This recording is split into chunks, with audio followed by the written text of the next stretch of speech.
This is CBC Here and Now. Well, after nearly 2 weeks of nice weather in the southwest, unfortunately, the streak is over. The Premier says the healthcare system is in crisis for some, and the Health Minister says we're working to fix the problem. We have a system that needs to change. This is a bridging plan. For someone who can't find a family doctor, of course that's a crisis. There's no real plan here. There was nothing here announced today that's going to improve healthcare tomorrow. Coming up on Here and Now. I've recently become concerned with the state of family medicine in the province. And later, this med student tells us why he's changed his mind about setting up a family practice in this province. Welcome to Here and Now. I'm Carolyn Stokes. And I'm Anthony Germain. New numbers tonight highlighting the toll that COVID-19 is taking on the province. 2 more people have died and 8 new people have contracted the virus. Both deaths are from the central region. Here Now's Ariana Kellen is live with us tonight with the details. So Ariana, what more can you tell us? Well, Anthony, we know that the 2 people lived in Botwood and were part of a cluster that happened there and in nearby Bishops Falls. I've been told the town lost a well-respected 83-year-old woman. Many in the community tell me you couldn't find a more devoted and caring wife, mother, and friend. The second person who died, a 55-year-old father and grandfather. He was a member of the United Pentecostal Church in Bishops Falls, where many of the congregation have tested positive. Of course, it's important to put all of this in perspective by saying that Botwood is just a town of about 2,800 people. There are also family connections between past deaths and these most recent ones. It's really shaken the entire community. Here's some of what newly elected Mayor James Sevier had to say today. It's close to home. I mean, everyone in town, or say picking a number, a high number, would know those people and who they are, and hear them pass away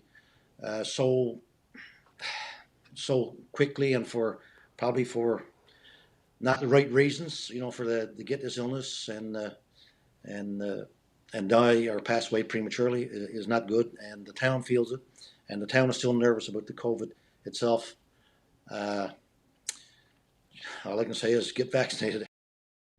Get vaccinated, of course, that's the message health officials are pushing, and according to Sevier, it has been working. He says about 75% of the town is now vaccinated. That's an increase from before this 4th wave, but he says there is still a lot more to be done. And meanwhile, the health minister spoke briefly about these most recent deaths outside the House of Assembly earlier today. The death rate, the fatality, has been significantly higher in this last wave, and obviously our thoughts are with the families and our condolences are with the families. What we need to do from a system perspective is look at and see if we can identify things that we can do differently to prevent that going forward into the future. Now, overall, the number of active cases has gone down, just 47 overall, but 6 people still remain in hospital, 2 of whom are in critical condition. Carolyn? Thanks, Ariana. That's Here and Now's Ariana Kellen reporting live from our newsroom. Well, as we mentioned, there are 8 new confirmed cases of COVID-19 since Friday, so let's take a look at how those numbers break down. 1 of the new cases is in the eastern region, 2 are in central. Both are contacts of previously known cases. There are 5 new cases in the western health region. That makes 47 active cases of COVID-19 in the province. 6 people remain in hospital. 2 of those patients are in critical care.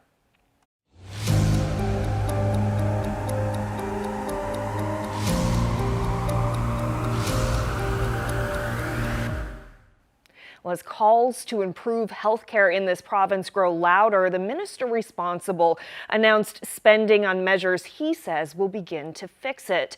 The government plans to set up collaborative teams, but as Here and Now's Mark Quinn reports, the opposition parties are questioning whether John Haggie should stay on. We're back to our somewhat normal seating plan. Just hours before the House of Assembly opened for the first time since last spring, the health minister announced more than $30 million in annual spending to improve access to health care. Among other initiatives, John Haggie says there'll be 4 new collaborative care clinics in the province, 2 in the St. John's area, 1 in central and 1 in western Newfoundland. The issue is one of access, and that's what we're trying to fix in the immediate term. we have a major challenge with that, and that is where the pressure point is at the moment, and that's where the thrust of this is to go down that road. In the House, the Premier was asked if he continues to have confidence in the Health Minister.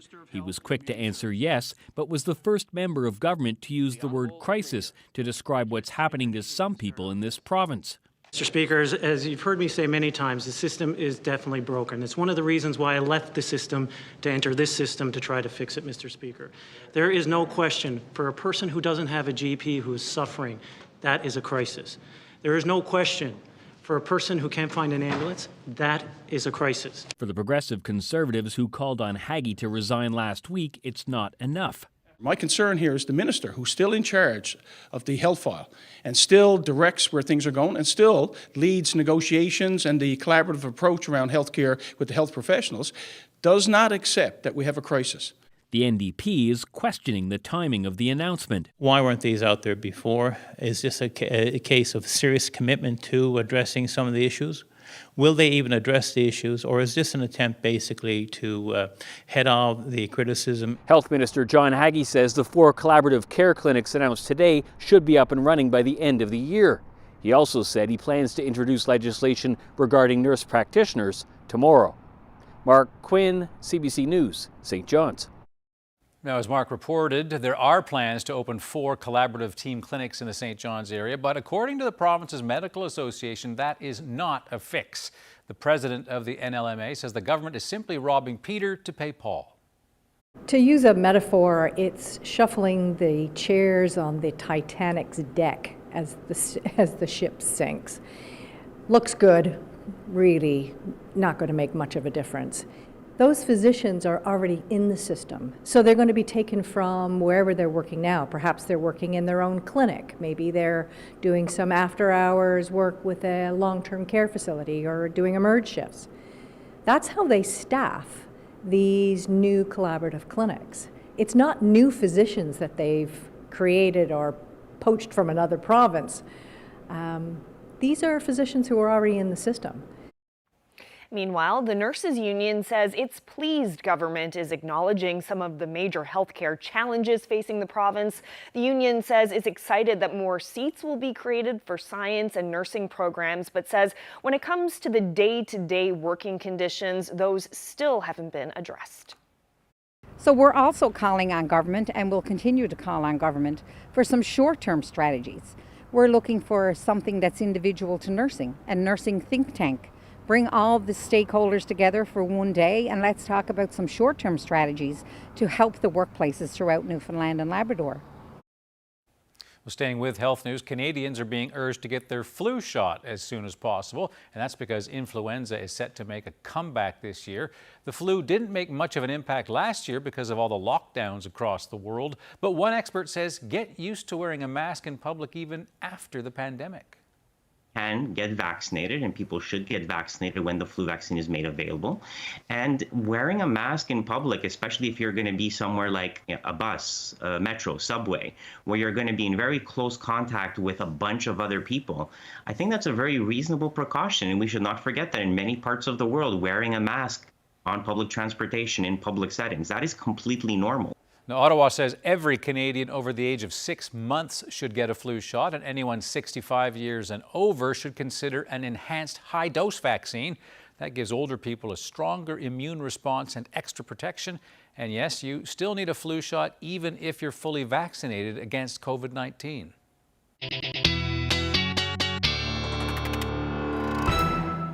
Well, the last couple of weeks, nearly 2 weeks, have been absolutely gorgeous for the southwestern portion of the province, and everything changed today. And then we can thank a wind shift for that. I'm sure most of the people along the northeast coast are fairly happy about that wind shift, but we do have our next weather maker moving in, already seeing periods of rain and fog. That will be the story as we head through the evening hours tonight, as we start to see some of this moisture move in. We do have, we had wind warnings a little bit earlier earlier, it has been a windy day in the Rec House area. Looking at those gusts, anywhere from 100 to 128 was recorded earlier today. Those wind warnings, like I said, have dropped, but there are some rainfall warnings in place as well. Port aux Basques through to Burgeo, and then Churchill Falls and the Valley, as well as a special weather statement for Happy Valley, Goose Bay and Lanzaloo. I'll get into those details when I come back.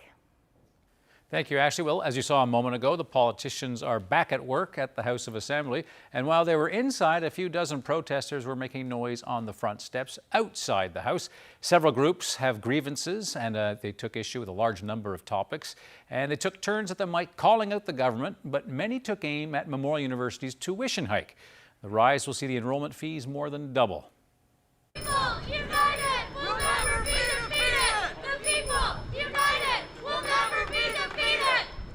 Tired of our leaders having no value for the young people of this province. We are exhausted from begging and pleading with our leaders to care about our futures and to care that our home is on fire. Students should be focused on getting an education, on learning and preparing for our futures. Instead, we're out here begging our government leadership to give a damn about us. Education is a right. We will not give up the fight. I'm told to get a career and to actually make a living wage, you have to get an education. So to make a living wage covers your necessities like food and home, which I think we can all argue are necessities and therefore should be easily accessible. I mean, they're not, but if those things are necessities, then if you have to go to school to get the better job, wouldn't that be a necessity? So then shouldn't that be free? Do they really need me to tell them that this decision will disproportionately affect international students, many of whom are black and racialized, therefore taking away the very thing man claims to value and treasure? People will not stay here. They will not choose. Friends of mine, I told them that they should come to Canada and try to make a living here and try to graduate from school here. They'll probably just scrap those plans because it wouldn't make sense for them. Well, Alison Coffin says she will continue as the leader of the provincial NDP for now. Party members voted in favor of a leadership review this weekend. About 57% of delegates voted for the review. Nominations for the next party leader will soon open to any party member in good standing. Now, if 2 or more people put their names forward, it will trigger a leadership convention. The incumbent leader, Alison Coffin, is permitted to put her name forward to be considered for leadership again. In the meantime, she will stay in the job. NDP MHA Jim Dinh says he will not be seeking the job. I have faith in Alison. What happens after this is going to be it's going to be basically up to the members, to the party executive, to those who may wish or may not wish to run. It's going to be their decision at this point in time. But I know I won't be part of that. St. John's firefighters took turns Saturday hoisting community leaders up as high as they dared to go. It was all part of a fundraiser for Fighting Chance, a program that supports firefighters and first responders who are dealing with mental health and addictions issues. For firefighter Mike Newhook, it's a charity that hits close to home. Well, I've been in the fire department now for 20 years, and throughout those years you get to see and deal with a lot of calls that can be very stressful and very trigger some behaviors within. And I've often struggled with in the past with addictions, and couple that with some stressful calls and traumatic calls and so on, and that's kind of a recipe for disaster, and it led me down a really dark path. With the help of our local 1075, the St. John's Regional Fire Department, the City of St. John's, and of course my family, they were able to get me the help that I needed and the support that I needed to get me through a really tough and challenging time. We all struggle in our own way, and we're all being very receptive to other people's well-being. So I think in the last 5 to 6, 7 years, we've come a long way. We have a long way to go, but it's a great start.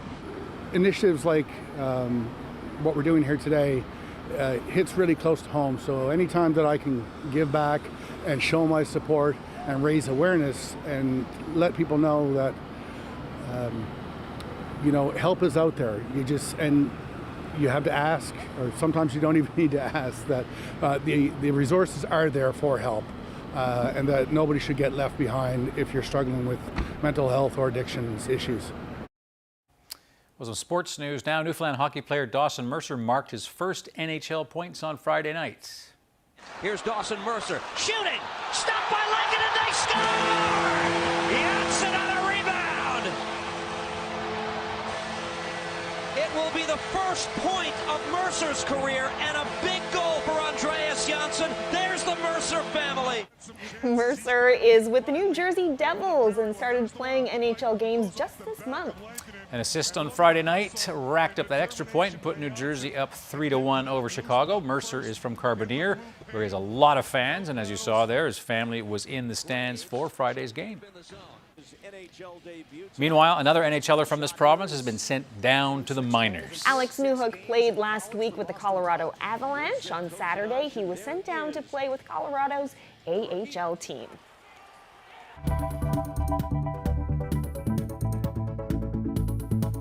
Well, looking like a pretty nice evening right now. That is going to change, though. We're going to see some rain move in, but finally going to see some extended periods of sunshine. I'll have those details when I come back.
Thank you. happy Monday, Ashley. It's Monday. Yeah, it was a nice start to the day. I was out for a walk in the woods, and the fall colors are really starting to pop right now. Yeah. Definitely. There is something to be said about those gray skies, though. They do allow those fall colors to come out. It's true. But we have not had any sunshine to enjoy them just yet, certainly for the Northeast, but it is coming.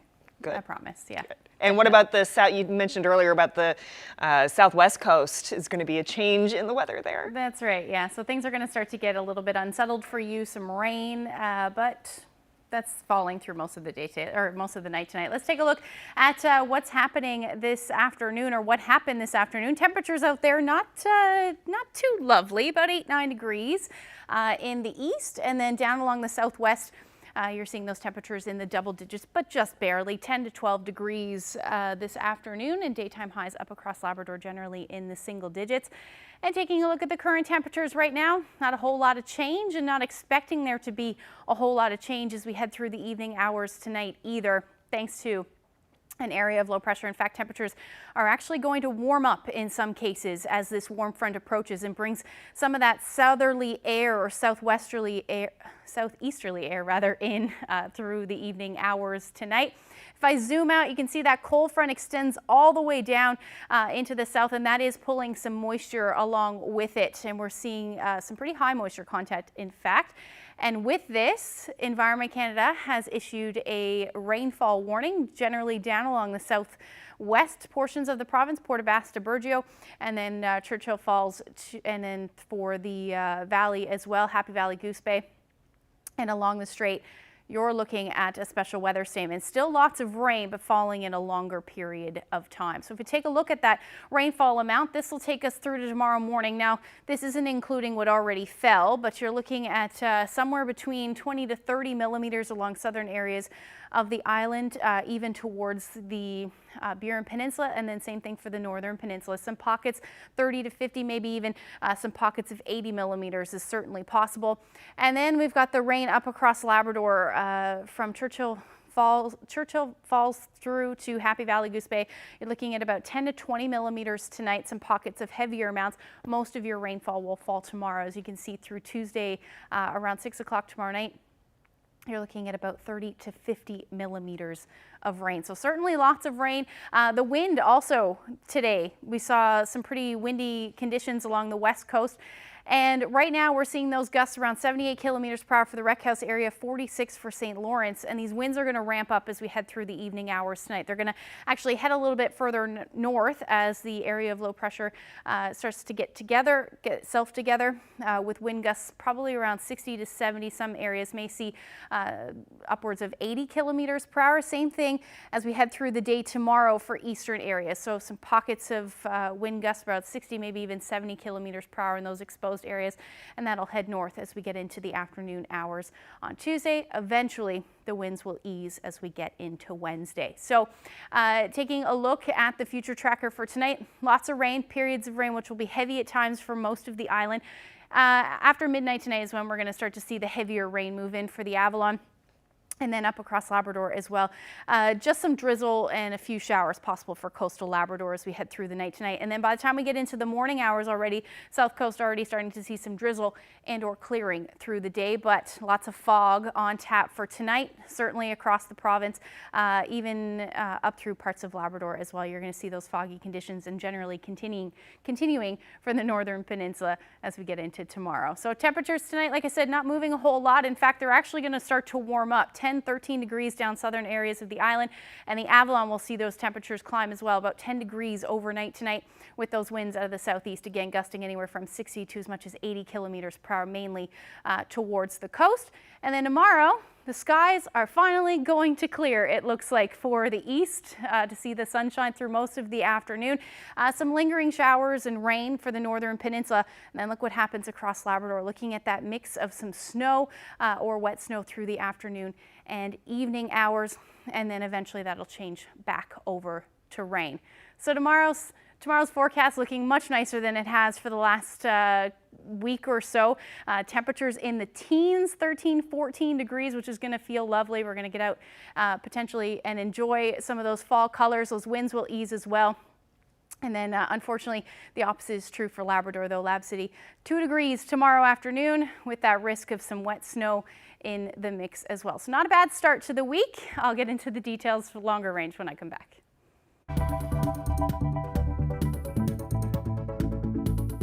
It's like, you know, swimming upstream is how I've heard it described to set up a practice here. I don't want to work in a system where my services are not valued by the operator of that system. He had planned to open a family practice after finishing medical school, but that plan has changed. Why this doctor won't be sticking around.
Welcome back to Here and Now. Well, if you're watching on Friday, I was speaking with Dr. Alison Drover here at the Torbay Medical Clinic. We're going to continue that discussion now. Now, on Friday, Dr. Drover, you spelled out a fairly serious situation with family doctors. I want to challenge you about something, though. There's a pie, it's about this big, probably bigger, that the GPs have. And there is an argument made that GPs don't really want pieces of this pie to go to nurses, to pharmacists. So on Friday, you told us you were in favor of a team approach. So what are GPs willing to do and change to actually reform medicine to make the whole system better? I think that that's a very important question. And I think that's actually being addressed by the Health Accord in the longer term, which is to prioritize the use of teams. We have good evidence over many, many studies over the whole country and in the United States that the best outcomes for patient care come from a team-based approach where everybody's skills are used to their maximal benefit. And my skill set is different from a pharmacist's skill set, is different from a nurse's or a nurse practitioner's skill set. But if we are all used to our maximal benefit, that creates the best outcomes possible. The private industry knows this very well. That's what they do. In every private industry, they know that you're going to maximize people's skills and use of that skill. So I am very much for teams. The reality is that when the government is employing the nurse practitioner and I am running a private clinic, I am unable to pay the salary to the nurse practitioner that she deserves. And so I would rely on government to make that decision to place that nurse with me. Okay. And that is not something that the government has ever shown any willingness to do. I think that that would be an enormously beneficial solution to the problems with physician recruitment and retention that is leading to the lack of primary care givers for patients. We have 100,000 patients in this province who have no primary caregiver, no family doctor. That pie is plenty big. We can all take a piece of the pie. We work better together. I know that nurse practitioners want to work with physicians. I don't think that nurse practitioners want to work in isolation by themselves. I think they want to work with us and we want to work with them. That's the best approach. So the ideal is that. The reality is that right now, financially, the government is unwilling to do it. Financially, the existing physicians who are out in the communities are unable to do it. And unfortunately, we have an enormous number of unfilled nurse practitioner positions across the province and an enormous number of unfilled health authority positions for physicians that are unfilled also. And so we have a staffing shortage right now. Dr. Haggie has spoken about moving nurses and doctors around to try to fix those shortages, but when you move nurses and doctors around, you don't create more doctors and nurses, you're just moving them around. So you're taking them from, patient Peter to patient Paul is really not working the way we would want it to work. Mm-hmm. So the ideal of teams, yes, I'm full for it. And I think that the Health Accord has demonstrated that in their data collection, and I think that in their plan that will be very, very, very much when we see it. Yeah. So I'm very enthusiastic about that proposal. So just one follow-up question. It actually has to do with the sign behind you, which I noticed when I came in, and it says that your patients have to give you a bunch of notice, even if they just want to get a prescription from you to get the meds they need. So that suggests to me a serious problem. If I have to wait 2 to 4 weeks just to see you to get a prescription, so isn't there a better way that pharmacists and doctors like you can interact to get rid of that problem? Yes, pharmacists should be able to do that, and they are able to do that. Now there's a difference between one pharmacy and the next. Some are more willing to extend prescriptions for the short term than others. And unfortunately, some patients need a reminder to take the responsibility to make the arrangements for follow-up care because the pharmacists are limited in the number of times they can extend it. Mm-hmm. If someone, for instance, has diabetes and the pharmacist gives them 3 months of their drug and then they come back and say, okay, well, I need more, then eventually we're going to need some blood work, and eventually we're going to need a blood pressure check, and we're going to need to see what their numbers are like, and we're going to need to do a physical exam, check their heart. And if we're not doing all those and the pharmacists keep refilling over and over again, we're going to miss the important parts of what we do in diabetic care. A refill is not a refill. A refill is a review of a medical condition that needs treatment, mm-hmm. and to see whether we're hitting the targets, to see whether there's any complications, and to see whether the person's getting worse or has other diseases. These issues are complicated. Yeah. They are. So let me ask you this. So from our previous discussion, which people saw on Friday, and this one, you obviously love your job, but are you ever tempted, isn't it too much? Doesn't it get overwhelming at times? You've got 2,200 patients, you get people calling, so you've got to tell people, sorry, no, can't take you. So how does this take its toll on a doctor like you? That question makes me feel a little bit sad, because the truth is that it's actually really demoralizing. I chose medicine, and I know my colleagues in nursing and medicine have chosen medicine because we want to help people. That's our goal, especially in family medicine. That's why we do this.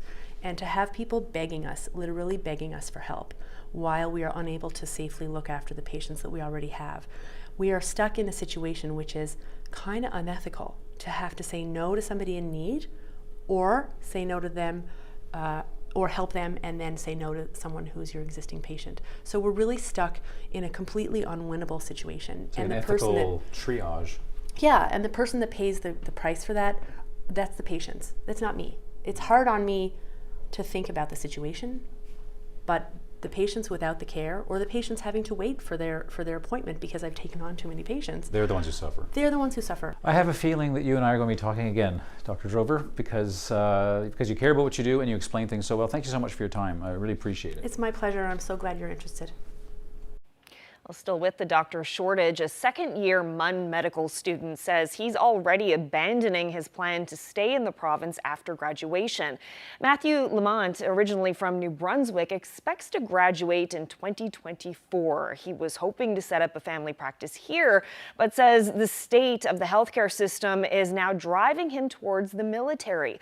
Lamont spoke with Here and Now's Mark Quinn. So thanks so much for speaking with us. I understand you're a medical student here at MUN. What are your plans for the future after you graduate? Well, my current plans, Mark, are to join up with the Canadian Armed Forces, actually, and that's a decision I've come to quite recently.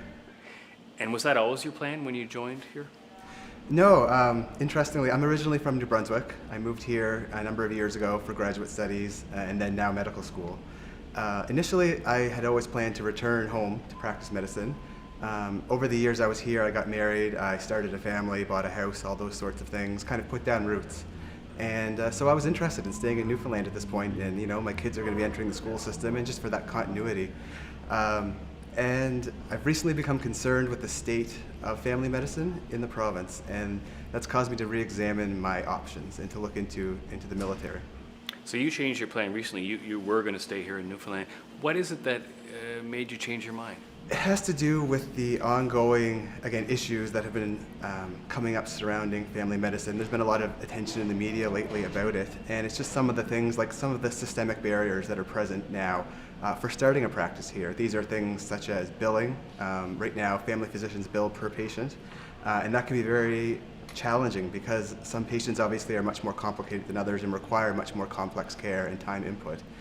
Another thing is just the patient workload that's happening now because of the shortage.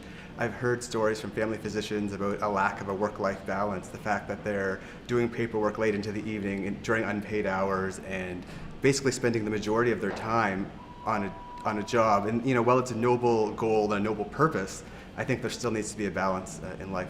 And of course, you mentioned you have a degree before you went to medical school. I believe you did a PhD in pharmacology. I did, yes. And now you're in medical school and you have a family, so you have financial concerns as well. Is that part of the reason for your decision? It is. I would say it's secondary, but it is definitely an issue. Like you mentioned, I did a lot of education before coming to medical school. I do have a 2- and 3-year-old at home. That obviously comes with its own set of costs.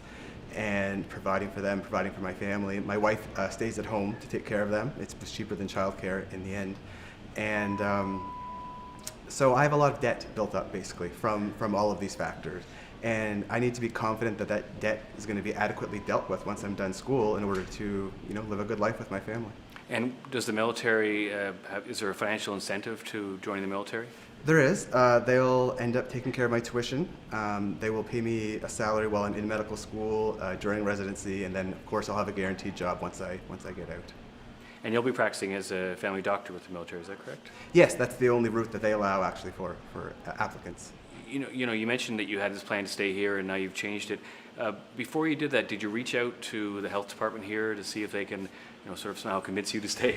I did. I reached out to Minister Haggie, and I also reached out to the NLMA just for some clarification as to what was being done about these issues that I've seen described. That it's almost like swimming upstream, as I've heard it described, to set up a practice here.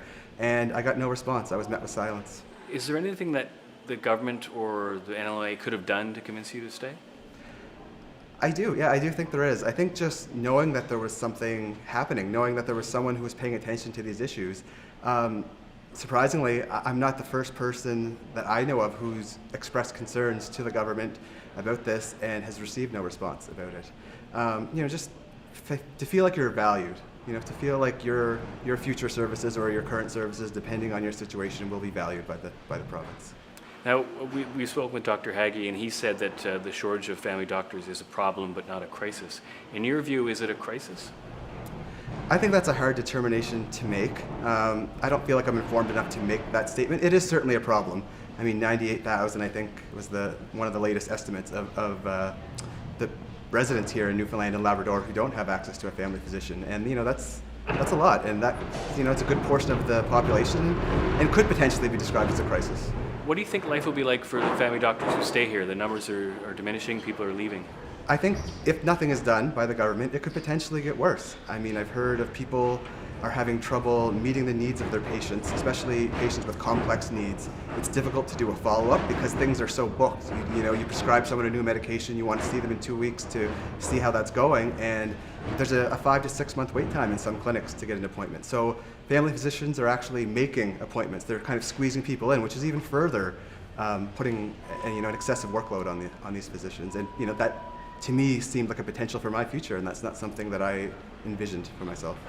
Now, you mentioned you're in your second year of medical school. You've got a couple more years. I think you're graduating the class of 2024, is that correct? Yes, that's correct. What would it take to convince you to stay here in Newfoundland, do you think? I think to know that the government had some sort of concrete plan and an idea of where they were going to go as far as supporting family physicians currently practicing. I've always wanted to go into medicine because I like to help people. I've always wanted to help people.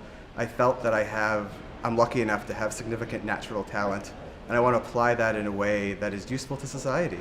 The only thing is I don't want to work in a system where my services are not valued by the operator of that system. I just don't think that is a sustainable or happy work environment. Okay, well, thank you for speaking to us. I really appreciate it. Not a problem. Thank you.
At the age of 19, he was labeled a murderer and thrown in jail. Greg Parsons was eventually exonerated, and now, 3 decades later, he is near the top of his profession and was just named Firefighter of the Year in St. John's. Now, many of you know his story, a teenager wrongfully convicted of murdering his mother, a mistake by the police and prosecutors that led to an inquiry, an apology from government, and then financial compensation.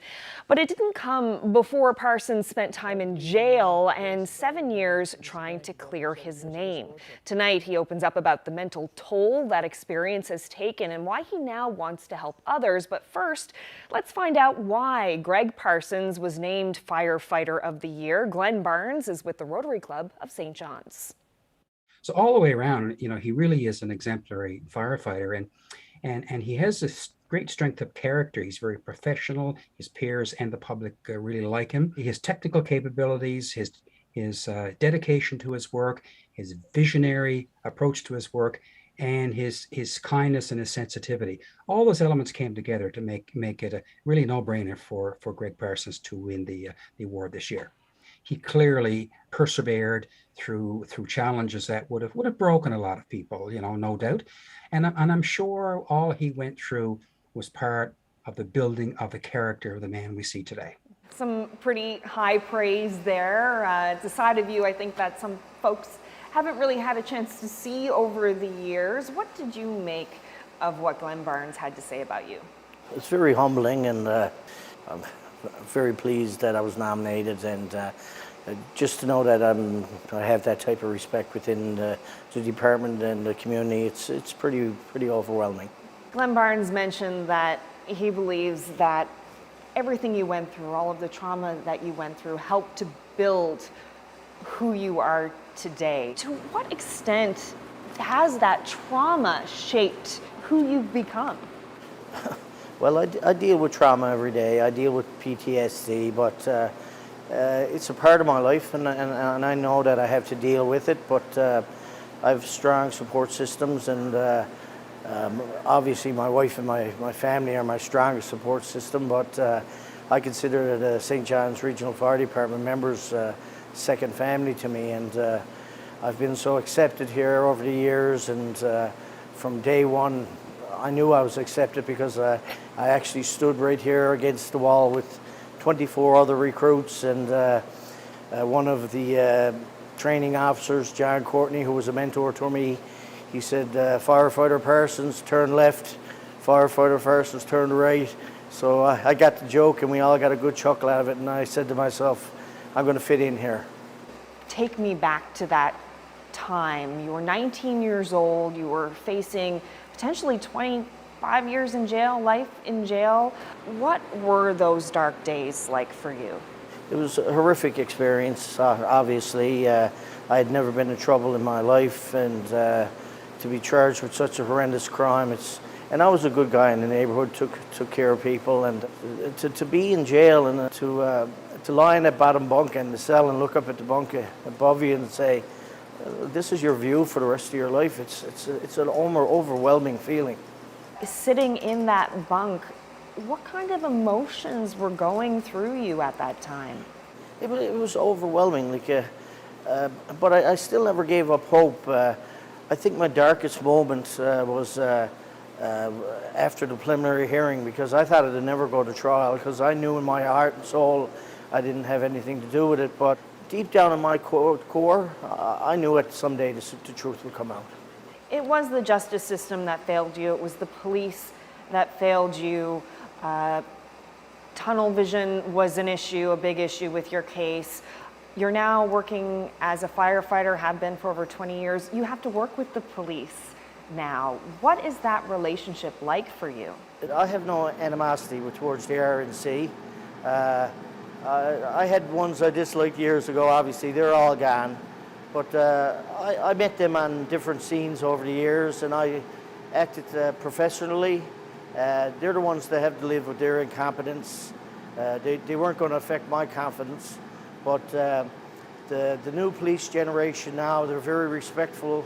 I have many friends in the RNC, and ironically enough, my son Zachary is now engaged to a RNC constable. So if you want to talk about life coming full circle, I remember that she was doing her cadet training and she left her bag in my porch, and all I could see was the blue bag with the big RNC crest on it.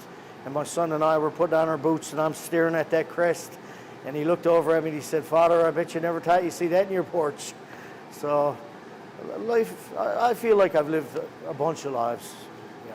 I know you're still on this quest for closure, but what else does the future hold for you?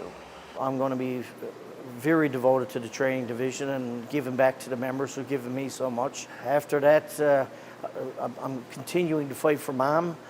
After 4 years, and I get this finally put to bed, I'll be able to put it at peace. My wife and I have been talking about it, and I think I might be entering the political ring and moving forward politically. I've learned a lot over the years, educationally, through my career, through my life experience, stuff you never learn in school. I feel I have a lot to offer, and I have a lot to give back to the people of Newfoundland and this great province, and that will be my goal in 4 years. What kind of political sphere do you have your eye on? I'm looking at all three, really, but looking at provincial. I know our Justice Department needs a review, a huge review, our Crown's office. Wouldn't it be ironic if I'm the Justice Minister someday? But I'm also very interested in municipal politics, and probably later down the road federal, but I definitely have an interest in political down the road when I'm a little bit more prepared. Well, Lieutenant Gregory Parsons, congratulations once again on the recognition you received. Good luck in the future, and thank you so much for speaking with me today. And thank you very much. Thank you.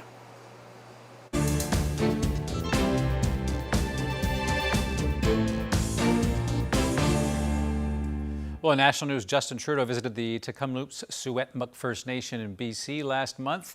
Remember last month he turned down an invitation on the first National Day for Truth and Reconciliation. He drew a lot of criticism for that, and he eventually apologized for not going.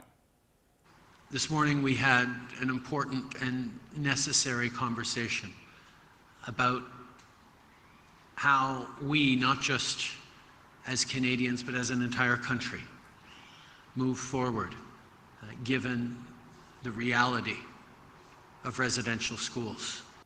Trudeau apologized again, but the community says it's more interested in real change and action. Members are calling for funding for a new healing center and full disclosure of government records that relate to children who attended residential schools.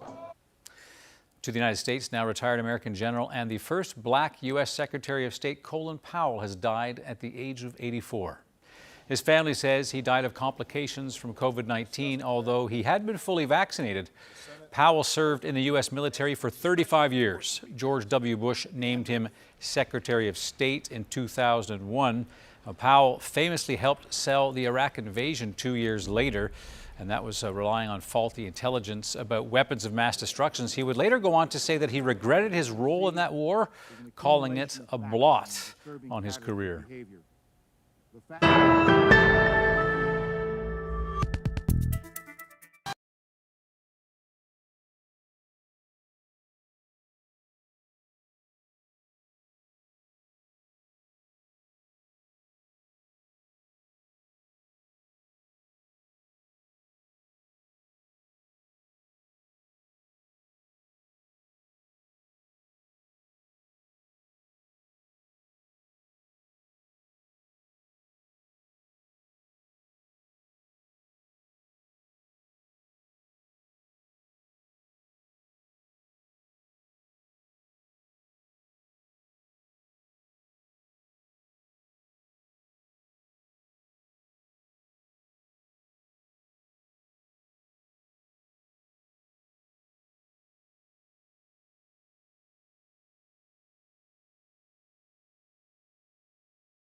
Let's